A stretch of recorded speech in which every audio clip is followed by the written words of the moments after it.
I've never done this, talking about BigBasket in 20 minutes ever. So it's the first time I'm going to do this. So that I can hand this over to Kumar very soon so that we can have the next panel. So thank you very much, Kumar and the team, right, for having us here and giving us the opportunity to take you through what we've done. I'm going to just have a couple of slides which will just tell you where we stand today in terms of our journey over the last. We've just completed 5 years, and that will just give you a picture of what we've done.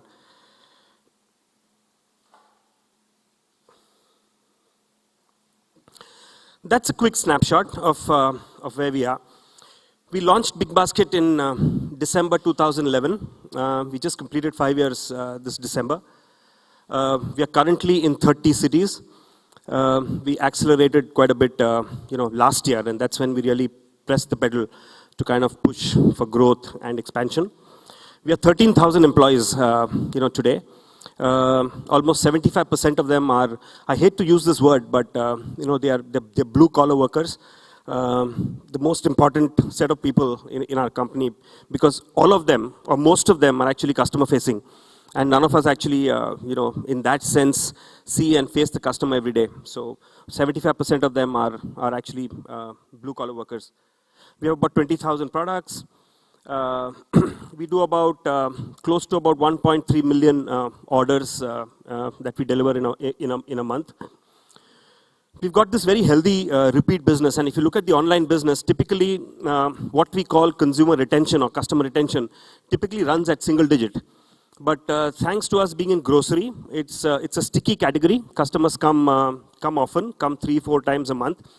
We've managed actually for a set of customers whom we call gold and platinum, our retention rates are upwards of 85%, which means customers who come actually stay with us and continue shopping with us. The overall retention that we have across all our cohorts or all our customers is close to about 30%, which means 30% of revenue we typically retain over a 12-month period. 8 million unique visitors. We've grown reasonably well. I think, touch wood, if things go well this year, we'll probably cross the 1,500 crore mark from a top-line revenue perspective. And today we have about 5 million registered customers, out of which we have transacting customers close to about 4 million right now, which we've built over the last 5 years. A quick snapshot of what we do. We've essentially got 3 things, and I'm not going to take too much time around this. We've got what we internally call the full service business, and that's essentially our slotted delivery business, which takes care of customers' typical monthly requirement. So if you see the lady at home, she has a list and she buys things in the beginning of the month. So that's what that model looks after, takes care of. Essentially, it's planned monthly by large number of SKUs. It needs a 4-wheeler because average number of items per order is about 26, and you can't do these in 2-wheelers and things like that. And we have a fairly high and healthy average order value in that format. The next one that we launched last year, and it's just a little over a year, is what we call the express business. We deliver a set of SKUs, close to about 2,000 products in 90 minutes. And these are products which are essentially bought by customers, which are for top-ups, emergency requirements, perishables, and so on.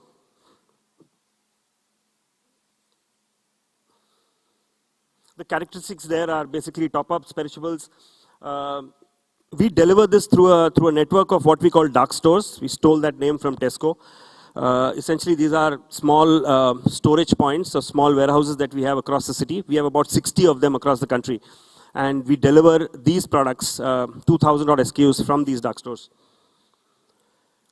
The third piece that we also launched last year is what we call a marketplace. Essentially, it's a set of specialty stores where you find a lot of customers actually like to go to a specific store to buy some of their items. So things like meat, things like bakery, and things like cakes, flowers, etc. People have specific stores that they go to. So what we've done is actually got those stores online. So customers can actually now even buy from those set of stores on BigBasket. And finally, what we have is a geography expansion, which is tier 2 cities. We're in close to about 20 cities now. And in these 20 cities, we essentially offer only the first model, which is what we call the full service model in 20 cities. So what we've done is essentially built out these models, and what this does is takes care of typically close to 100% of the way the lady or the household buys groceries.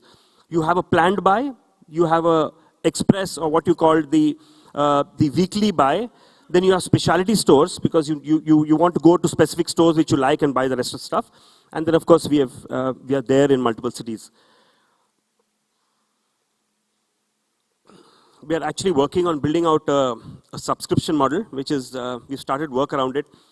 We're still a little unclear on what that means and what that will do to a consumer, because India is not as structured as the West, where people know exactly what they want to buy for at least a week or 10 days ahead, and are willing to actually even commit in terms of payments to retailers to actually supply them that. It's a little different here, so we're actually trying to figure out what actually works well in that model, and we'll build it out once we do that. Value proposition is essentially, about 3 years back, if you asked a consumer why BigBasket, 9 out of 10 would say convenience, right? People would say it's so convenient because you're delivering at home. And what we believe is that I think that's one proposition which we can't just stay with, because convenience is what the platform gets you. And of course, we do a lot more beyond convenience, and the way we make it convenient is not just the platform, but a lot of the other things that we offer in terms of some key metrics, which I'll show you. So we need to go beyond that, and we felt that there are 3 things that additionally that we will offer, and I think we're pretty much there now from a offering perspective. One is a very wide range. 20,000 SKUs, I think, gives us the best range that any typical grocery store offers in India.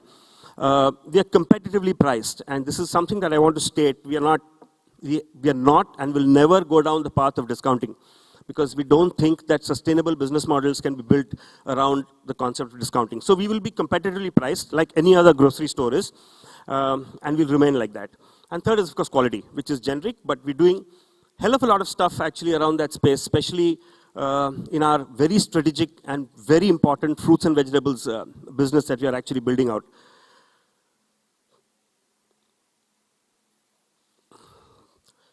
What we did was, over the first 2 years, we called it the year of the back end. And let me just go back into our journey. And we told ourselves that we are not going out in the market aggressively and pushing our brand or pushing marketing until we get some basics right.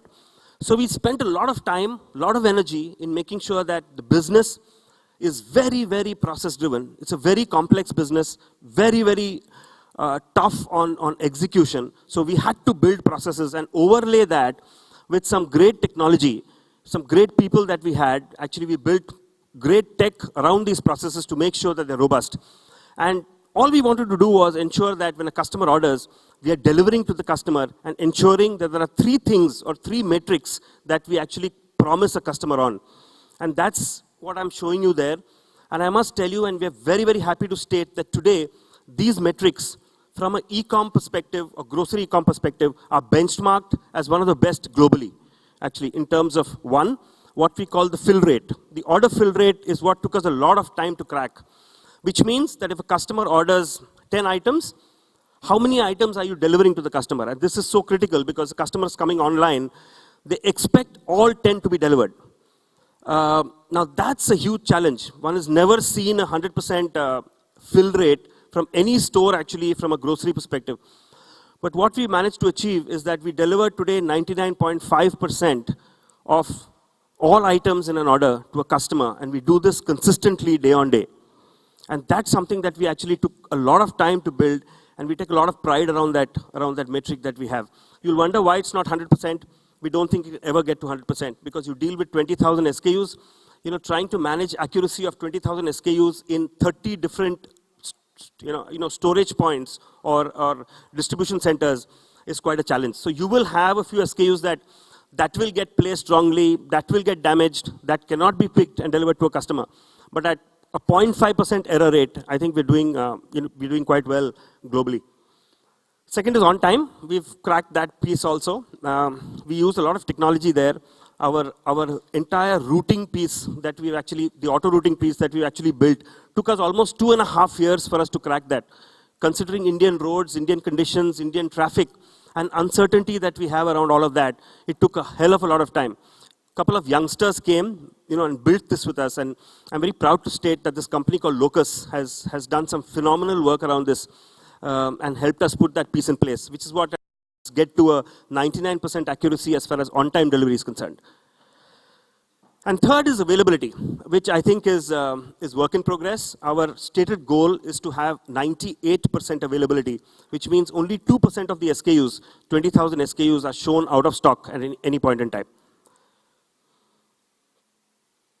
This is just to show you and benchmark against the best in class as far as e-commerce concerned in grocery worldwide, which is a company called Ocado, which is basically based in the UK.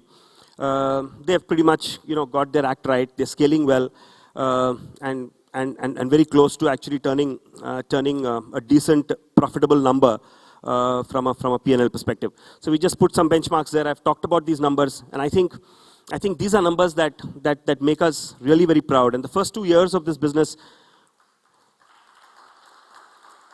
essentially went in making sure this happened. And so I was asking Susmita the other day, saying, what is it that you want me to pack into 20 minutes? And so she wrote a lot of things, and I'm hoping that I covered it. But one thing that she wrote is, what was the tipping point or the turning point as far as scale or growth for BigBasket was concerned? And that happened in year 3. And that's when we decided that we've got our processes, we've got our backend, we've got our technology right. I think pretty much customers are willing to bet on this, and now is the time to actually start scaling. And we signed up. It's a different story. Multiple reasons why we got this gentleman, by name Shah Rukh Khan, got him on board, and actually he did wonders for us in terms of making sure that the brand and the brand salience and what the brand is doing today from a consumer perspective. I think that was really the turning point. But I must state one thing.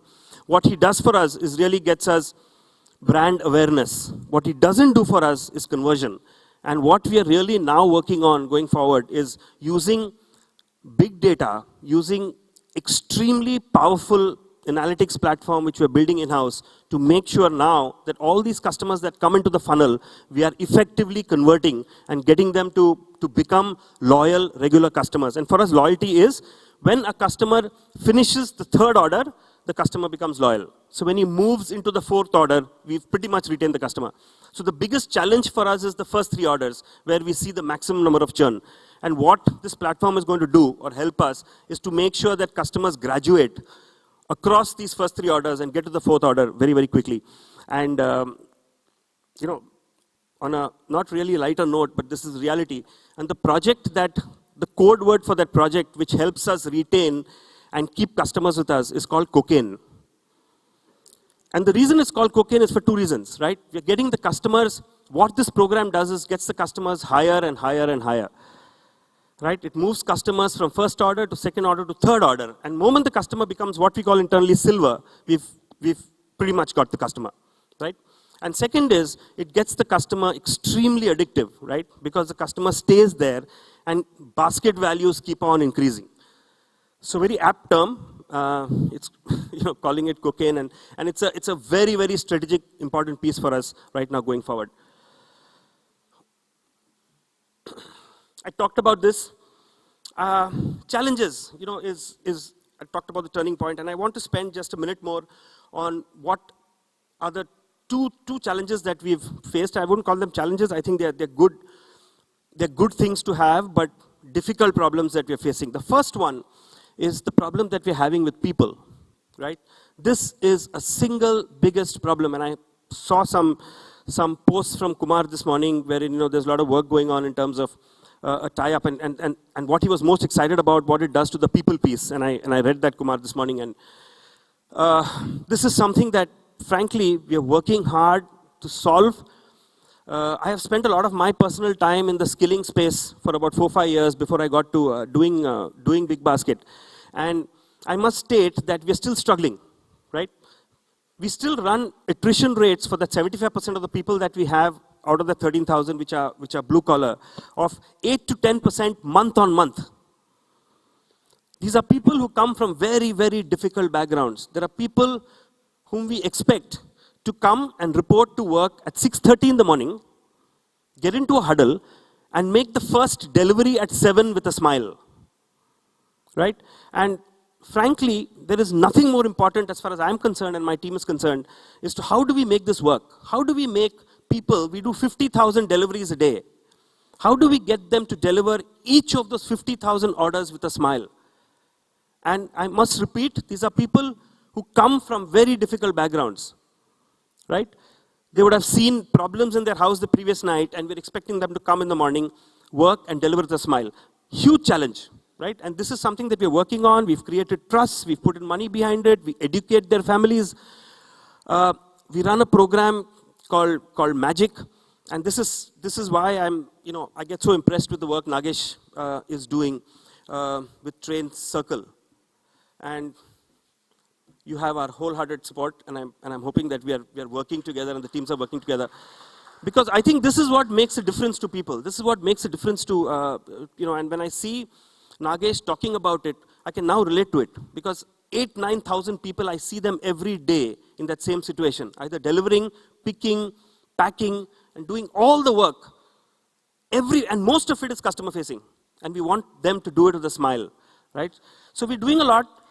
Some things are working, some things aren't. We're running a program internally called Magic, which is called, making a great impression on every customer. We reward people. We actually make them feel good. We call their parents. We're even doing one small thing, and I don't know whether I shared this with you, Nagesh, is somebody came and told us, why don't you try this small thing, which is, moment you give somebody an appointment letter, why don't you send a copy of that to their parents with a small little note on it on what BigBasket is. So there's pride there, so that when the person goes home, at least the family feels good that they're actually working with. So we're trying everything, but we still run at 8 to 10% attrition, right? And we don't seem to be able to bring that down, and that's one challenge. And the second is, part of business, it happens. You must have heard of the whole world moving to the app, right? Everything today happens on the app. About a year and a half or 2 years back, 70% of our orders used to come on a desktop. Only 30% came on an app. Today, it's absolutely reversed. 70% of my orders come on an app. And 30%, and that's only increasing. And only about 30%, which is dropping, comes through the desktop. And what this has done for us is that you've seen average order values that I talked about, right? You saw express business that we built. What it did to us about a year back is that the entire average order value of a basket completely collapsed, right? Because the person is ordering on the app, right? We're finding it difficult to believe, why is behavior changing on the app, right? Why is behavior not the same as what it is in the desktop? Why aren't they ordering monthly, the monthly basket on an app, just like the way they were doing on the desktop? So what they're doing is now, they're ordering more often. Basket values have dropped, unit basket values, right? And they're also using Express, where the number of items in a basket are anyway low, right? And one single biggest driver of our unit economics as part of our P&L is our ABV, right? So we have to shift focus, had to shift focus now completely from, instead of looking at an order level, look at it at a monthly buy level. So we shifted from what's called average order value to an average monthly buy value. And that's what's, and getting that to a number which is what it was, or looking at it differently is the second challenge that, that we're facing. And this is something that we didn't expect to happen at such a fast pace. That is the 30% moving to 70% in just about a year. And your entire unit economics starting to take a beating. Right? So these are the two challenges that we have, interesting challenges. The first one is a very touchy one. It's a difficult one. But that's one thing that I've taken on personally, that we need to crack that and make sure that I get that person in the morning, every morning, order an order to deliver all the orders with a smile. Thank you very much.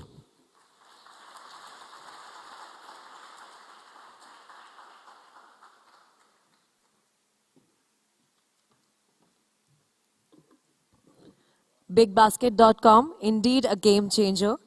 Thank you, Mr. Menon. And now it's time for our first panel discussion for today. And any question and answers with Mr. Menon.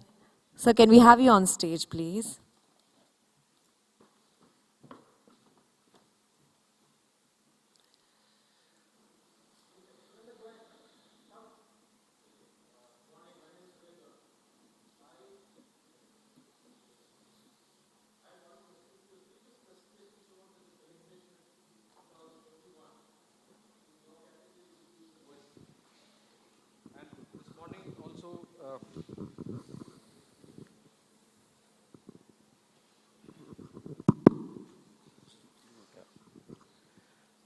The previous presentation, BCG report showed that in 2021, your category, that is FMCG and food, would be the lowest, the penetration.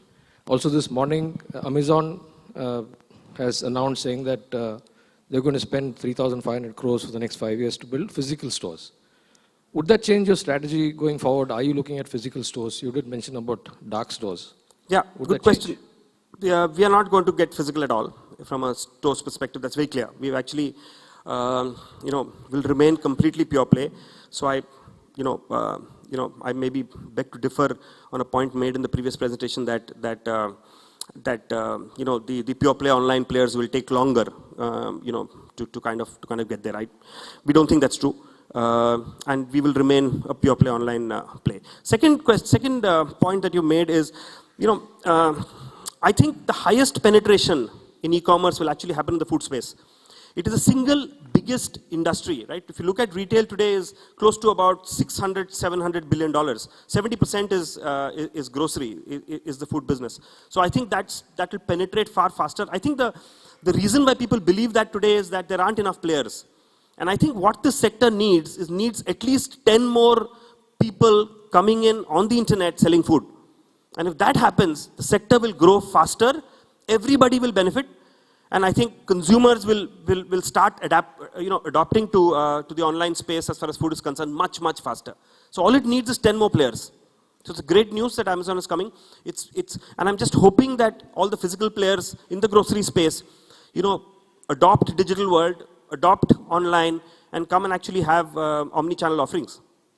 Thank you. Any idea but why Amazon would do that? Why they would do that? They would get into physical stores in India. I have no idea. Okay, thank you.